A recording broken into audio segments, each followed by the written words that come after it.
I choose freedom. So, okay, so your name and a little bit about you, Mr. Kolbeck. Patrick Kolbeck. I was a certified poll challenger through the MC4AI group on the 2022 primary election. Prior to that, Michigan State Senator for 2 terms. Second term, I was vice chair of the Election and Government Reform Committee.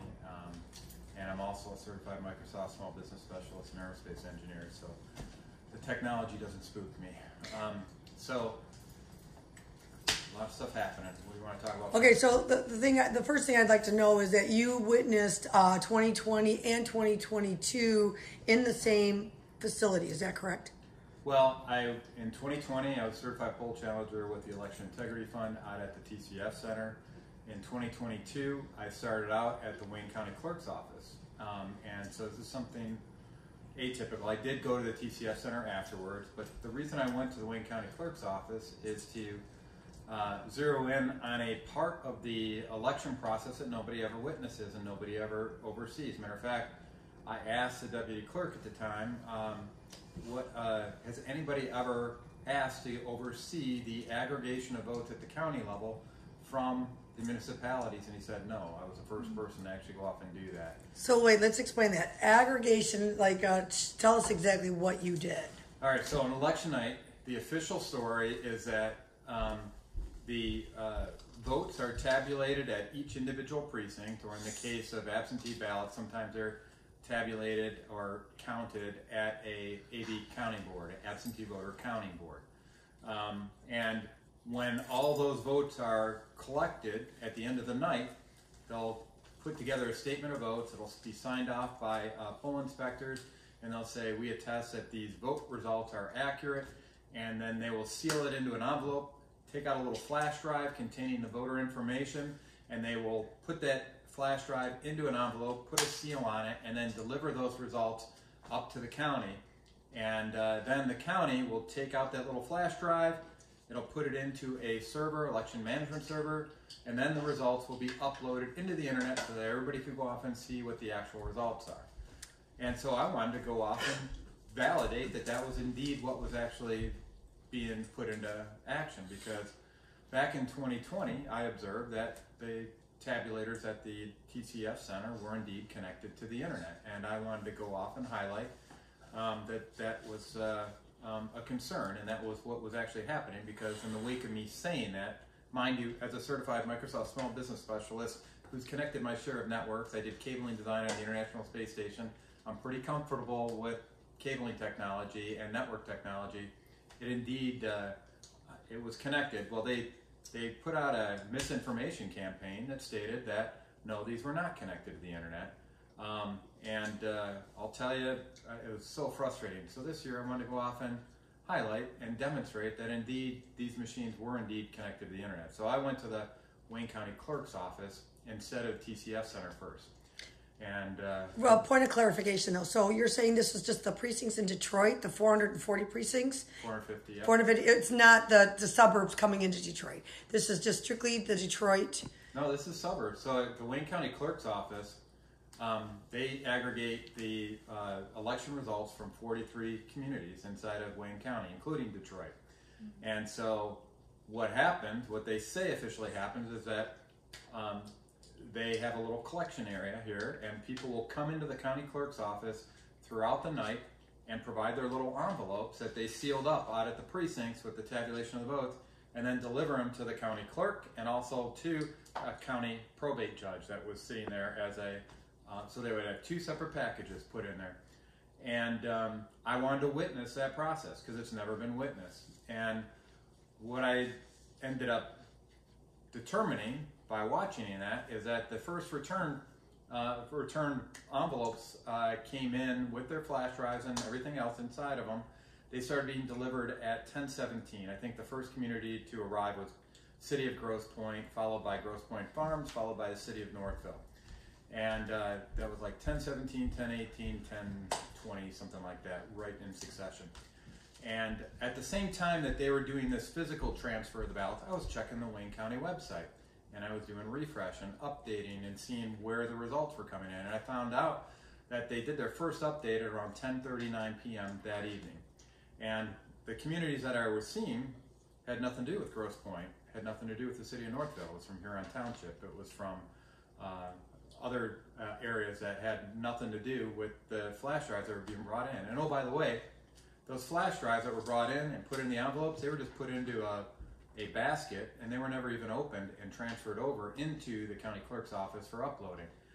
Meanwhile, I'm listening to what's going on inside the county clerk's office, and I'm hearing Van Buren Township was just uploaded. So it kind of highlights the fact that I think I've got pretty good proof or pretty good evidence that indeed these results were being uploaded via the internet. So because here we go, all these flash drives are being submitted, none of them were being opened. None of the communities that were delivering these packets of secure packets were actually brought into the clerk's office for examination or for extraction of the flash drive to upload into the server. Meanwhile, I'm checking the uploads on the Wayne County website, and I'm seeing it updated with a bunch of communities that didn't drop off any packages at all. And so the only way they could have gotten that information was some sort of an upload via the internet.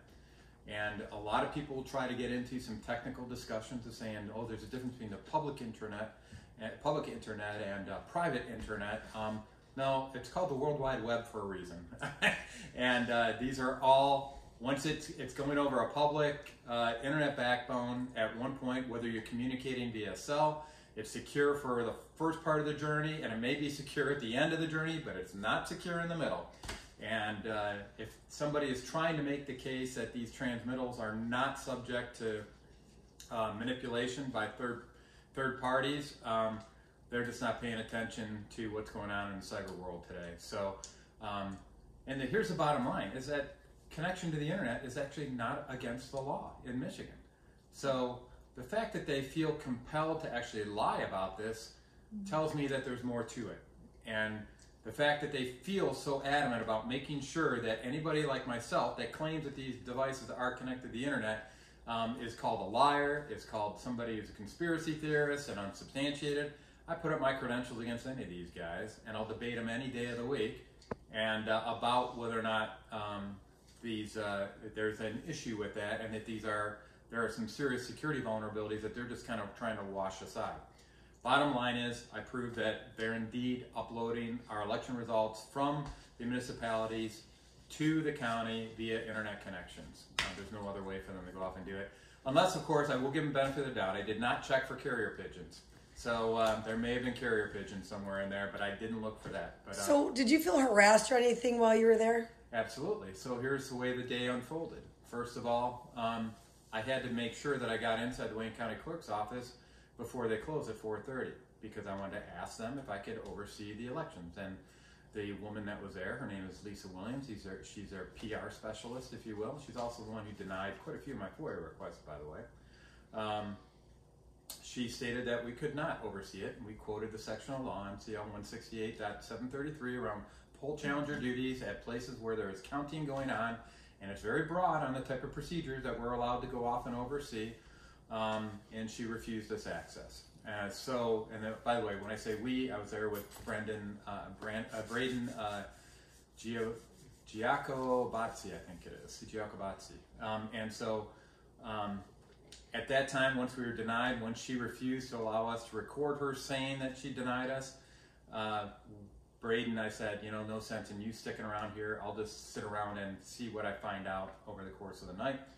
And shortly after he left, I was visited by two Detroit police officers from the tactical unit that as they were walking up down the hall towards me, they said, I don't see any disturbances. There's nothing going on. So obviously, Lisa Williams, most likely, called up and said that there was a disturbance going on where people were attempting to oversee the integrity of the election. We can't have that happen. So the police officers came in. They were there for a little while, and eventually they took off, but not before a sheriff deputy came up and was stationed all night long to make sure that I did not go into the county clerk's office. Subsequent to them, there was also two representatives from the Attorney General's office. One definitely had the demeanor of a lawyer, and his job all night long was to shadow me. And anytime I got up, he got up and put his phone near me. So I'm pretty sure he was recording me. Aren't they all lawyers though at the Attorney General? I don't know if they're Do you all- have their names by chance? Do you know who they were? No, and here's another interesting thing about the directives that were issued by Jocelyn Benson is that all the poll challengers have to have name tags, and they're very clearly delineated. But if you're a poll worker, if you're a poll inspector, if you're an election official of any kind, you don't need to have a name tag. Matter of fact, you're actively discouraged against wearing a name tag. So what we teed up essentially is a narrative that poll challengers are bad, poll inspectors are good. But if you actually look at Michigan law, we have equal rights. And matter of fact, the infringement of poll challenger rights is actually a violation of law. It's a felony violation. And so that's what was teed up, and they were obviously trying to intimidate me on election night and prevent my oversight of those duties. So once I got enough of the data to prove that the communities that were coming in with their flash drive packages were not the ones that were getting their results updated, I decided to take off to the TCF Center and investigate what the status was over at the TCF Center. Now, mind you, in the hours after I was out at the Wayne County Clerk's Office, there were numerous press releases about how the Wayne County Clerk's Office was having difficulty updating their election results because of the fact that the AT&T no longer supported 3G wireless modem transmissions. So the same media that was going off and calling me a liar for asserting that there were internet connections was running a story on the difficulty that they were having, the election officials were having with 3G wireless modems communicating with the county server. So interesting how that works out, isn't it? So let's